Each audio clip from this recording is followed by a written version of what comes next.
பெரம்பலூர், அரியலூர் மாவட்டங்களில் இருக்கக்கூடிய 4 தொகுதிகளில் முதல் தொகுதியான பெரம்பலூர் தொகுதியை பத்தி நம்ம பார்க்க போறோம். அதுல எஸ்டி ஜெயலட்சுமி திமுக சார்பாகவும், இளமை ஆர் தமிழ்செல்வன் அதிமுக சார்பாகவும், சிவக்குமார் தாவேகா சார்பாகவும், ஜான்சி ராணி நாம் தமிழர் கட்சி சார்பாகவும் போட்டியிடும் இந்த பெரம்பலூர் தொகுதியில் வந்து பாத்தீங்கன்னா சென்ற முறை வாங்கிய வாக்குகள் எவ்வளவுனா, பிரபாகரன் அப்படின்ற திராவிட முன்னேற்ற கழகத்தை சேர்ந்த வேட்பாளர் 50.87 கிட்டத்தட்ட 51% வாக்குகள் வந்து பெற்றிருக்காரு. இந்த பெரம்பலூர்ல நம்முடைய அதிமுகவை சார்ந்தவர் வந்து 38% வாக்குகளும், நாம் தமிழர் கட்சி கிட்டத்தட்ட 8% வாக்குகளும், தேசிய முற்போக்கு திராவிட கழகம் 1.22% வாங்கியிருக்கிறாங்க. இந்த இடத்துல வந்து மக்கள் நீதி மையத்தினுடைய பர்ஃபார்மன்ஸ் வந்து சென்ற முறை ஒண்ணுமே இல்லை. நம்ம மக்கள் நீதி மையத்தை ஏன் மென்ஷன் பண்றதுன்னு தெரியும்.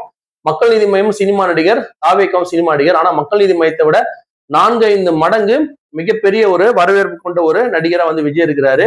ஆனா அந்த ஓட் பேட்டர்ன் வந்து கிட்டத்தட்ட பார்த்தா அதே மாதிரிதான் இருக்க போகுது. அதுல பெருசா வந்து மாறுதல் ஏற்பட போறது இல்ல. 4% அதிகமானா கூட என்ன மாற்றம் ஏற்பட போகுது அப்படின்னு நீங்க பார்க்க போறீங்க.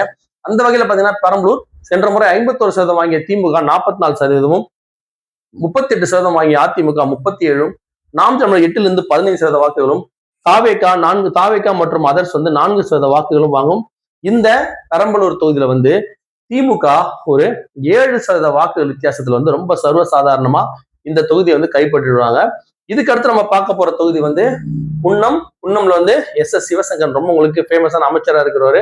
அவர் ரொம்ப ஃபேமஸான ஒரு கேண்டிடேட். அவர் கூட வந்து பாத்தீங்கன்னா சரண்யா ஐஜேகா சார்பாகவும் அதிமுக கூட்டணியில், ரேவதி தாவேகா சார்பாகவும், கீர்த்தி வாசன் வந்து நாம் தமிழர் கட்சி சார்பாகவும் போட்டியிடும் இந்த குன்னம் தொகுதியில பாத்தீங்கன்னா சென்ற முறை வாங்கிய வாக்குகள் நம்முடைய சிவசங்கர் அப்படின்ற நம்ம இந்த எம்எல்ஏ வந்து கிட்டத்தட்ட 47.26%, ஏடிஎம்கே வந்து கிட்டத்தட்ட 44.38%.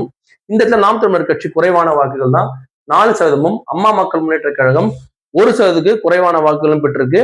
மறுபடியும் இந்த இடத்துல மக்கள் நீதி மையம் இல்ல, அதாவது இந்த டாப் 4ல இல்ல. டாப் 4ல இல்லைன்னா அப்படின்னாலே அதோட பிரதிபலிப்பு வந்து கொஞ்சம் மோசமா தான் இருக்கும். அப்படி பிறகு பாத்தீங்கன்னா இந்த குன்னம் தொகுதியில சென்ற முறை வித்தியாசம் எவ்வளவு இருந்தது பாத்தீங்கன்னா கிட்டத்தட்ட 2 கட்சிக்கும் 3.5% வாக்கு வித்தியாசம் இருந்தது. இந்த முறை இது எப்படி மாறப்போகுதுன்னா 41% திமுகவும், 44-41% ஏடிஎம்கேக்கும், நாம் தமிழர் 4-10%, தாவேகா மற்றும் இதர கட்சிகள் வந்து கிட்டத்தட்ட 8% வாக்குகள் வந்து இந்த தொகுதியில பெறுறாங்க. அதன் மூலயமா என்ன நடக்குது அப்படின்னா, இந்த தொகுதி யாருக்குமே வந்து யார் ஜெயிக்க போறாங்க, யார் தோக்க போறாங்கன்னு சொல்லி ஒரு டஃப்பான ஒரு இடம் கொடுக்கும் தொகுதியாக டிஎம்கே இல்ல ஏடிஎம்கே ரெண்டு எந்த கட்சி வெற்றி பெறும் சொல்லி கணிக்க முடியாத ஒரு தொகுதியாக இந்த குன்னம் தொகுதி இருக்கு. இதுக்கு அடுத்து நம்ம பார்க்க போற தொகுதி வந்து அரியலூர்ல வந்து லதா பாலு திமுக, தாமரை ராஜேந்திரன் அதிமுக, சிவக்குமார் தாவேகா, புகழேந்தி நாம் தமிழர் கட்சி சார்பாக போட்டியிடும் இந்த நால்வரில் சென்ற முறை பாத்தீங்கன்னா இந்த தொகுதி வந்து திமுக சார்பாக மதிமுக கொடுக்கப்பட்டிருந்தது.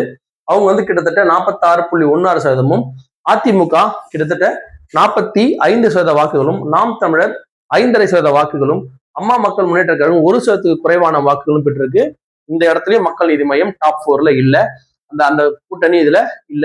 அந்த சூழல்ல வந்து இந்த முறை வந்து தேர்தல் நடக்கும் பட்சத்துல வந்து என்ன நடக்கும் அப்படின்னா, திமுக 40% குறையும், அதிமுக 43% குறையும், நாம் தமிழர் 5-13%, தாவேகா மற்றும் இதர கட்சிகள் 4% ஓட்டுகள் பெறும். இந்த இடத்தை பொறுத்த வரைக்கும் பாத்தீங்கன்னா அதிமுக 3% வாக்குகள் வித்தியாசம் வந்து வெற்றி பெறும். இதுக்கு அடுத்து நம்ம பார்க்கக்கூடிய கடைசி தொகுதி அரியலூர் பெரம்பலூர் மாவட்டத்தில் பார்க்கக்கூடிய கடைசி தொகுதி ஜெயங்கொண்டான்.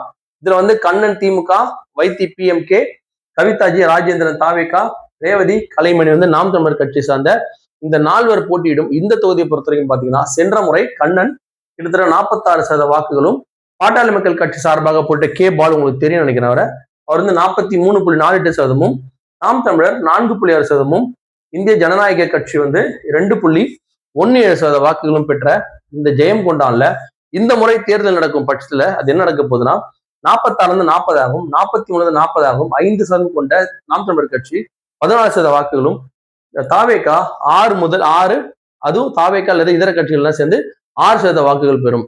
இந்த இடமும் நம்ம இந்த மாவட்டத்துல மட்டும் 2 தொகுதி வந்து ரொம்ப டஃப்.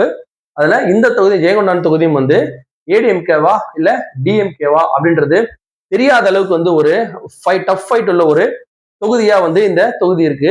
இந்த மாவட்டத்தை பொறுத்த வரைக்கும் பாத்தீங்கன்னா 2 தொகுதியில் டஃப் ஃபைட்டு, ஒரு தொகுதியில வந்து அதிமுகவும் ஒரு தொகுதியில வந்து திமுக நிச்சயமா ஜெயிக்கக்கூடிய ஒரு மாவட்டமா இருக்கு இந்த அரியலூர் பெரம்பலூர் மாவட்டம்.